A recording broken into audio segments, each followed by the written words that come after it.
All right, ladies and gentlemen, welcome back to the channel. Tonight, we're going to be talking about the New York Giants. This team is so much better than people give them credit for.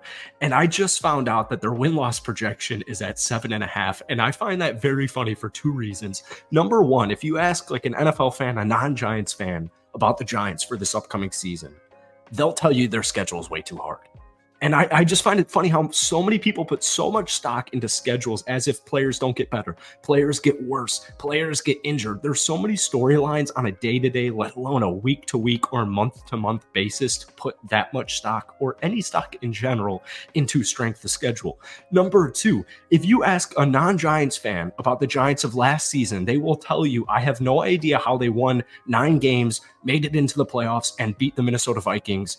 I have no idea how they did it, but they won't do it again. And I find it so funny. The Giants last season, specifically offensively, that's where a lot of people's concerns come. And it starts and pretty much ends with Daniel Jones. They're not watching the games.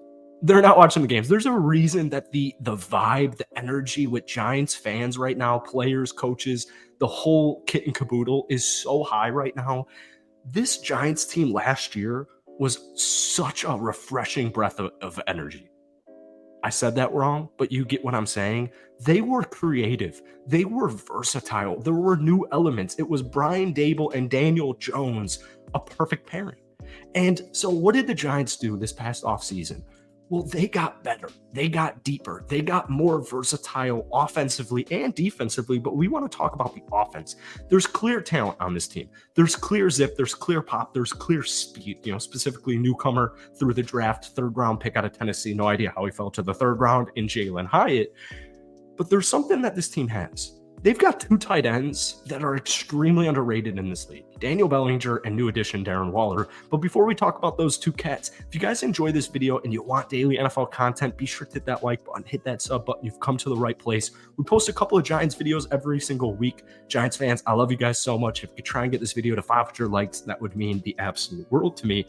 So yeah, it's just like clear. If you watched Giants games last season, you're feeling really good with your new additions, specifically in the tight end room. So let's take a look at it. You've got Darren Waller and you have Daniel Bellinger, who had such a sneaky, underrated rookie season. It's unbelievable. Daniel Bellinger 100% will be a guy that almost every defense is going to forget about this upcoming season, and he's going to be wide open and he's going to burn you in the middle of the freaking field. But having Darren Waller and Daniel Bellinger, what does that mean? Teams cannot stack the box.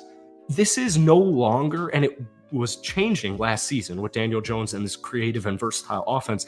This is not just like if you stop the run, you're going to beat the Giants. And I think that's like the common misconception that NFL fans and the NFL media has with the Giants offense is they think Daniel Jones sucks. They think he's sorry. They think they don't even know Isaiah Hodgins. They don't even know Wan'Dale Robinson. They barely even know Jalin Hyatt. They don't know the Giants. But having Darren Waller, a former back-to-back 1,000-yard receiving tight end, and having Daniel Bellinger, it's going to add so much to your team, not only in the receiving game, but in blocking, in play action, just making defenses guess. That's number one. That's what Brian Daboll is licking his chops right now. He's seeing these 2 tight ends. He's seeing, by the way, Saquon Barkley is fully healthy. Saquon Barkley was not fully healthy last season, and he still freaking killed it. Saquon Barkley, like 1 year ago, was the best running back in the National Football League. And now people are trying to tell me it's Josh Jacobs. Come on, no disrespect to Josh Jacobs. He's a quality running back, but he's not on Saquon's level. Saquon Barkley is that dude. He still was that dude last season, and he was not fully healthy. So what Brian Daboll's thinking to himself right now is like, I've got Saquon Barkley fully healthy. I've got Daniel Jones coming off a career year where he only threw 5 interceptions. He also ran for an insane amount of yards. He ran for 800 rushing yards, and nobody talks about it. Everyone's enamored by Justin Fields, Lamar Jackson, Jalen Hurts. Nobody's talking about Danny Dimes and his running ability. But there's speed, man. Hodgins, Campbell, Robinson, Hyatt. Now you've got these new dimensions with Darren Waller coming on over. This was already a pretty tricky offense last season, which is why they won 9 games and beat Minnesota in the first round of the playoffs. And they only got deeper. So I don't buy any of this, anti-Giants propaganda going on right now, because they don't realize the versatility that the Giants had last season and that they're going to have this upcoming season. So that brings us to the defense. All right. Defensively, on paper, I don't have any worries. This was a quality defense last season, even with various injuries that they went. You still have Dexter Lawrence. Dexter Lawrence is a freaking dog. You've got Kayvon Thibodeau coming into his second season. He had a really intriguing, promising rookie season.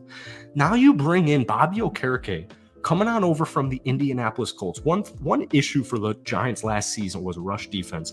Bobby Okereke, 151 tackles for Indianapolis last season. He's a rising linebacker star in the National Football League, and he's only 27 years old. But at the linebacker position, it's not just him.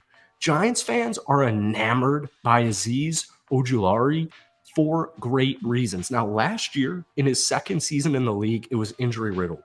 He only played 7 games, but here are his stats in 7 games. 7 games, guys. 5.5 sacks and 3 forced fumbles. He played 7 freaking games. 7 quarterback hits.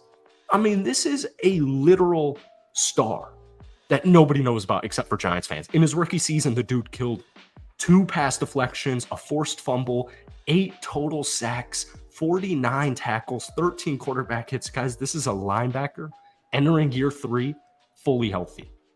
Azeez, I got a comment on my last Giants video saying this was a prediction. Somebody said Azeez Ojulari could be an all-pro this upcoming season. I thought to myself for a second, and I was like, you know what? He's right. Like, he is 100% right. And nobody freaking knows except for Giants fans about Azeez Ojulari. This is a freaking star, dude. This is an absolute animal. 6'2", 250 pounds, and he just hits quarterbacks. This guy's a freaking baller. And then finally, I want to talk about this secondary. I want to talk specifically about Deonte Banks. Deonte Banks showed me a lot in preseason. We knew, this is the first round pick. Like, we knew Deonte Banks, first round pick, number 25, coming out of Maryland. It's a first round talent, right? We know he's talented. The IQ that he has at this age, I am certain by the end of the season, he will be making big time plays at a consistent level for this Giants secondary. The Giants secondary this upcoming season is going to help your defensive line tremendously. They all go hand in hand together. This Giants team, in my opinion, offensively and defensively, I think it's perfectly complementary. I think these guys complement each other perfectly. And I just don't buy into, I get it, man. Philly's a good team. Dallas is a good team. I get it. You're in an interesting, difficult division. The NFC, though, it's open, man. And this Giants team, it's not like the Giants need to win 12 games. They don't need to go 12-5 and make the Super Bowl this upcoming season. They're building the blocks. They started building it last year. You saw it. You're going to see it even more consistently this season. This is a future, really good team, nonetheless. But this upcoming season, they're going to shock some people, man. They're not going to be an easy team to beat. I don't buy the 7.5 wins. I think that's ridiculous. There's no way that this Giants team does not win 9 games this upcoming season. That's just my opinion. Let me know what you guys are thinking. Give me a win total on this Giants team in the comment section. But as always, guys, hit that like button, hit that sub button. Appreciate you guys so much. Have a great rest of your weekend. Football is almost here, baby.